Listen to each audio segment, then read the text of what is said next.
Where are the microphones? Sorted. You know the way. I'm getting all the weirdness out, yeah? What are those? Let's be nice. We don't have to go there. You're a bully. That's what you are. All right, so we ditched our plan a little bit, and basically what we're doing now is we chose to do our lists after we'd eaten. Why are you looking at my list, bro? I wasn't. I was looking at the beautiful clouds. We're doing 2 honorable mentions, then a list of 5. So, do you want to go first, or should I go first with the honorable mentions? You go first. You're gonna be surprised. Actually, I don't know how surprised you'll be, but both of my honorable mentions, they're not in any particular order. My first honorable mention is the animated movie WALL-E. So now you understand the way this is gonna go. Yes, that is how much I love WALL-E. That's great. I had no idea. I just hit the mic, oops. I first went bang, bang, bang.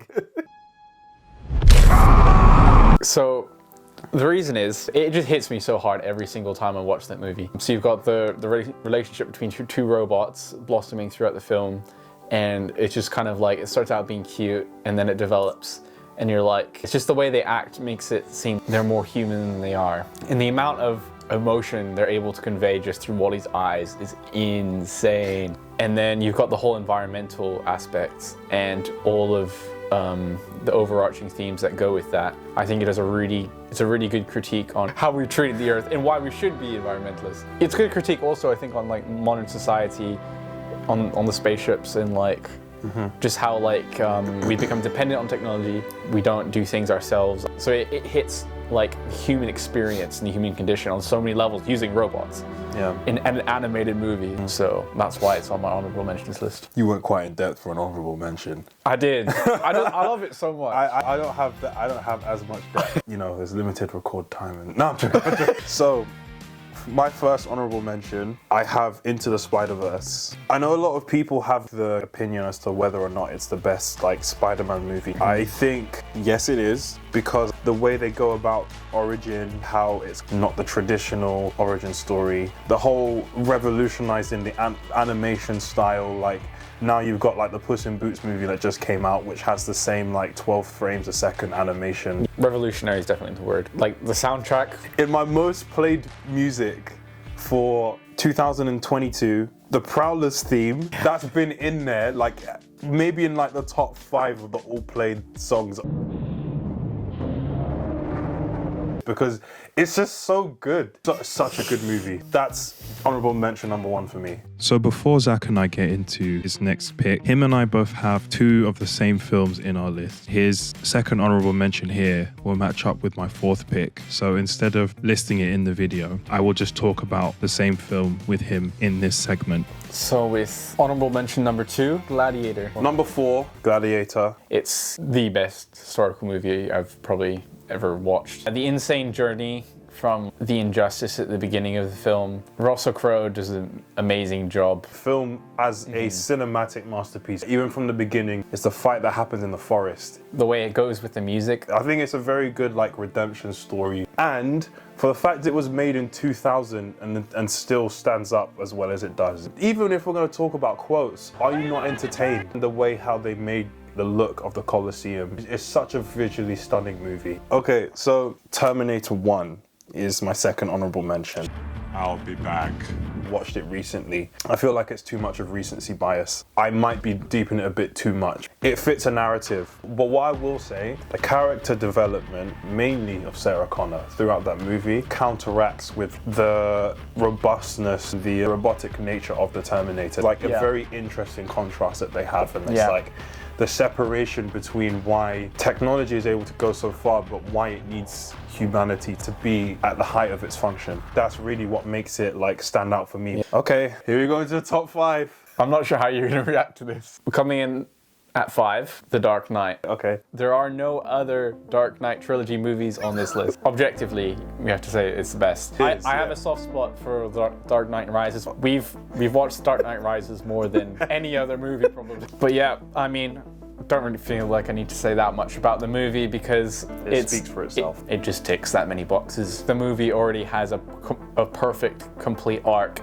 and then they throw the Harvey Dent like wrench in the mix, and the movie has a whole another like second act. And the way it ends, you just get goosebumps every time you see him like driving away after he's just said the classic Batman line, I'm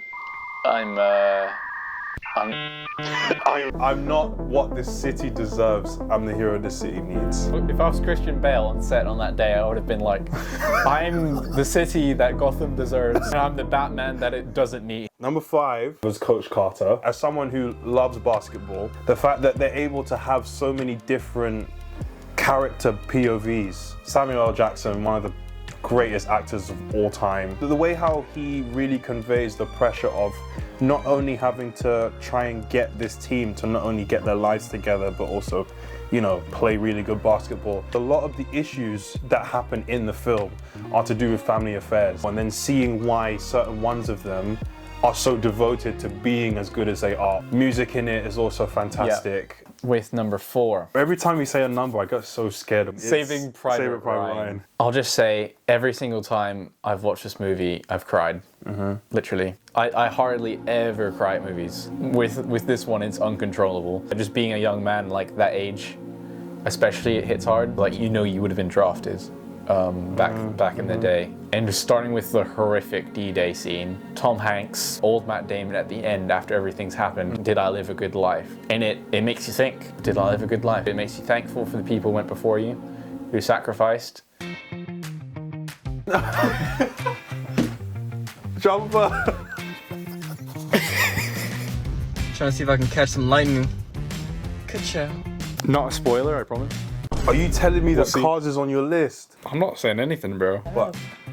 I can't get this one, bro. I'm incompetent. You push this. 3 for me is Baby Driver. I watched fairly recently, so there could be recency bias attached to it. I just hadn't watched it because I just didn't. I didn't really like see the hype behind it. I'm not the biggest fan of violence in films, and I heard it was quite a violent movie. I underestimated it. My goodness, I was shocked. There was so much to it that I just was not expecting. Just music in general. The fact that it wasn't just included in the plot, but also in the cinematography. At the end, they have bits where it's like different angles change, transitions happen, like dependent on like different changes in the music. As a construct of the film, it's probably one of like the best uses of like external sources as a plot device. I really enjoyed it. It's almost like Guardians of the Galaxy type of vibe, where it's like the amount of music just really influences the film and how important that is to the plot. So with number 3, Inception, one of the best Christopher Nolan movies. I put in parentheses right next to Inception, Interstellar. My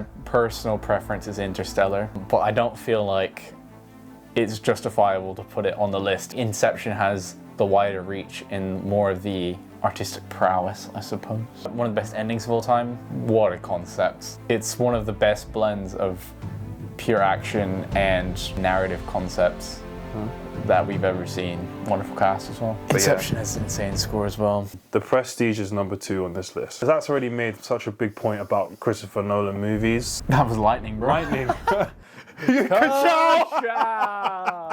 Life is a highway. Inception is up there with one of the best ways to end the film, but I still think The Prestige tops it.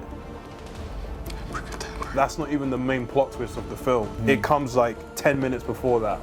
Like, such a good movie. Cinematography, fantastic, being about magic and performing. A plot device in itself, it's, you know, also a bit of a murder mystery from the beginning of the film. Christian Bale and Hugh Jackman in one film. Scarlett Johansson. The whole thing with his marriage falling apart. It's incredible. This one might surprise you. I don't think I've ever talked to you about this movie. I almost forgot it, but with number 2, I have The Social Network. This is the first movie on the list that I have not seen. You haven't seen it? I've not seen The Social Network. Gee. The thing is, I'm not entirely sure how much of it's been dramatized in terms of, I think a lot of it's based on books written by the people like who were his friends and who he went against. It's definitely tilted against Zuckerberg. I know Zuckerberg personally hates them, obviously, but again, this is another movie that goes like profoundly deep into the millennial/Gen Z experience of being chronically online. The dialogue is just insane. Aaron Sorkin, he's known specifically for a certain style of dialogue, which is very fast.